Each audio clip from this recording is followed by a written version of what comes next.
কেন আপনারা অবহিত রাখবেন, রংপুরকে কেন আপনারা বেশি, আমরা দিদি মহোদয়ের বরাবর এই কথাটাই বলতে চাই।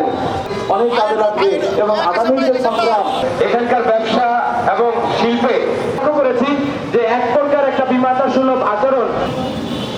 আব্দুল জব্বার কথা জাতীয় অর্থনীতি রংপুর একটা বিভাগ, এই বিভাগের পক্ষে কথা বলার জন্য উপদেষ্টা পরিষদে একজন উপদেষ্টাও নাই। অথচ রংপুর রাজশাহী দুটো বিভাগেও একজন উপদেষ্টা নাই। এটা অত্যন্ত দুঃখের সঙ্গে বলতে হয়।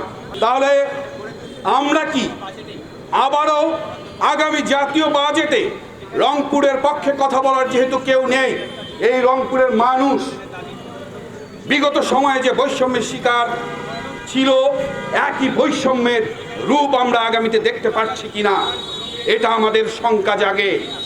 তাই আমরা এই ইন্টারিমের কাছে রংপুরবাসীর পক্ষ থেকে আমরা জেলা প্রশাসকের মাধ্যমে একটা দাবি নিয়ে স্মারকলিপি দিতে চাই। বিগত সময়ে রংপুরকে ভালোভাবে চিন্তা না করার ফলে এটা হয়েছে যে এখানে কোনো বাজেট বরাদ্দ করা হয়নি।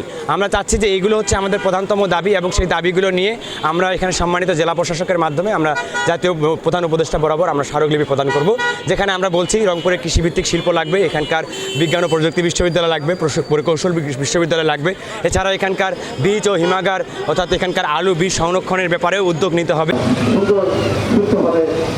আসলে রংপুরের জন্য কি করা যায় তাদের দাবি আমাদের ঠিক আমরা পাই না।